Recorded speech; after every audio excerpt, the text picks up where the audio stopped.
It was probably a year and 2 months later, close to $200,000.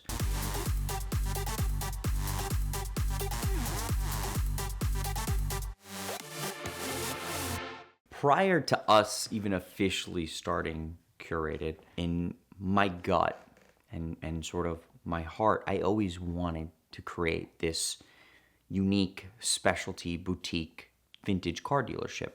I never felt like I was ready at any point. And I had always actually pushed it off and said, no, one day when I have the right funding or I have XYZ in line. And prior to us even really formally establishing the company, I was called by a very good friend of mine of an opportunity of a gentleman that lived in Italy.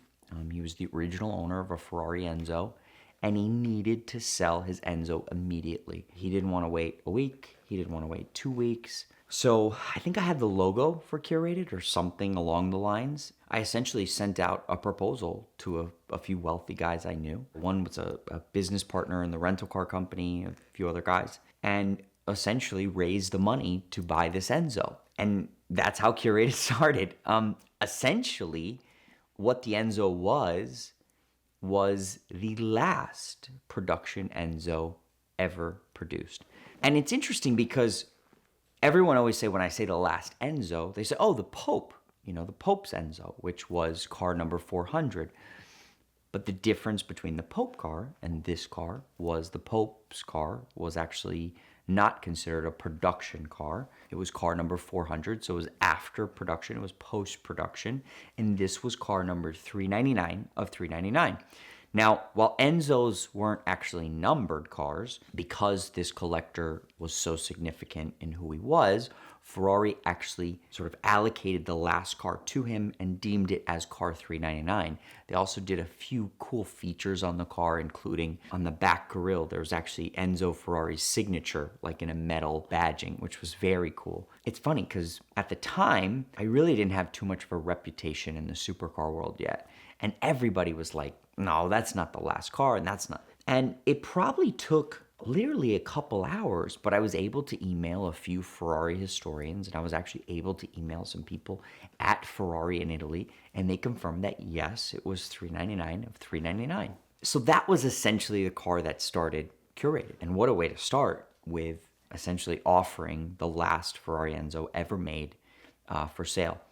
What I didn't realize at the time, and being a young, optimistic entrepreneur, was how difficult it was to import an Italian spec Enzo into the US. What appeared to be on paper pretty much very simple to import an Enzo. An Enzo is actually technically a world car, so with a few minor modifications, you could bring it into the US and it would be eligible for EPA and DOT. And this looked pretty simple. I mean, wasn't 10, 15 years ago, when my dad was actually authorized in one of the largest Tubi exhaust dealers in the US, and this was after him servicing Countachs and all these cars, I was around Enzos and I was around F50s. I remember one day when he actually installed the first Tubi tube straight exhaust on a black Ferrari Enzo for a client of his.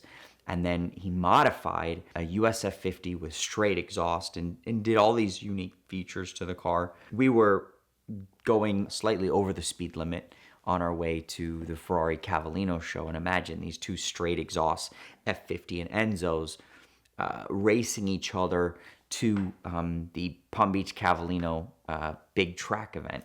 So I grew up around the cars. I knew enough, or I felt I knew enough, and I was pretty confident that I could import this car very easily. It would take 6 months, something along those lines.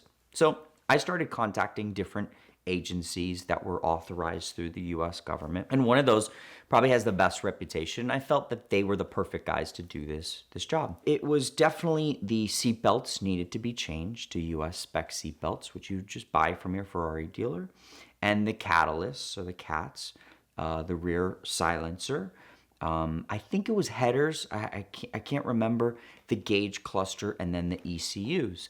Everything else was already in place, the bumpers, the side marker lights. So it seemed pretty simple. The parts I think were around $30,000 or $40,000, and I was told it could be 3 to 6 months and about $40,000 to $50,000 more on top of that.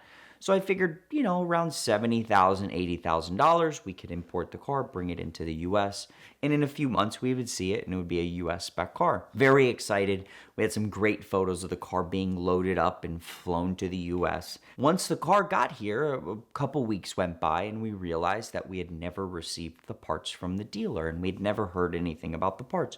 So I started following up with the dealer that said they had ordered the parts. And what we found out was that all the parts were actually back ordered. So you could order them, pay for them, but there was basically nothing in stock. It was going to be available when it was available. Another couple weeks went by, actually a couple months went by, and kept following up. And we found that while Ferrari had the ECUs and they had the gauge cluster unit, for the indefinite, I think the word was used, indefinite moment, the catalyst system is on back order. So I started making calls to guys that know a Ferrari, and I started chasing US catalyst and muffler. Unfortunately, there was nothing available at the time. Ferrari still was waiting for a new shipment of units, and we had to wait and wait.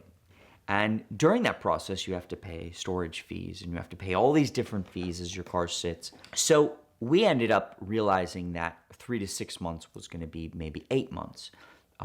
8 months finally turned into almost a year.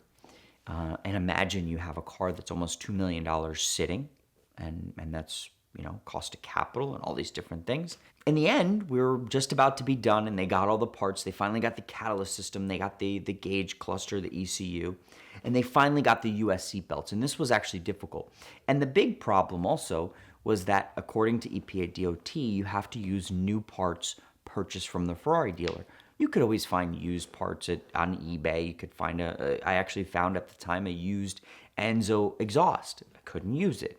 They had to be new parts from the dealer. So I finally got the seatbelts, and I got a call, and if I'm not mistaken, these were the last US seatbelts available. There was nothing else in stock. We had a hard time finding these. They found these on a back shelf. And I get a call, I think it was like a late Friday afternoon. And I was told, well, we're going to have to wait for a few more months because one of the seatbelts had jammed during installation. I asked the installer, well, maybe we can take it apart and unjam it. And he said, well, no, I think that's against EPA DOT regulation. I obviously was not thrilled about that. So I actually booked a flight. And I flew up to the bonded warehouse, and I had to plead with the installer, and I had to plead with DOT that we could actually fix these seatbelts. And it ended up working out. It was probably a year and 2 months later, close to $200,000, and we finally had the Enzo. It was pretty remarkable. I have to say that the pressure and the stress surrounding that process is something that I probably wouldn't exercise again. We've had some cars on show and display, and we've had some other interesting European spec cars. But now I sort of stick to the rules. It's, 30 years or older is awesome. It's fun. But anything newer is a big headache, and I don't see myself doing that again. I don't know if it's worth the mental anguish. It's one thing if you could see your car, you could touch your car, but imagine your car is in a bonded warehouse that you really aren't even supposed to visit. So it was an incredible process. We ended up selling the car to a massive supercar collector that was so excited to have the car in his collection. And then it was probably about a year after we sold it, the Pope Enzo, car number 400, which actually now we know, actually because of VINwiki, that there's way more than 400 Enzos produced. Not sure how that happened, but I won't comment more on that. But the Pope Enzo actually sold, I think it was close to $5 million at auction.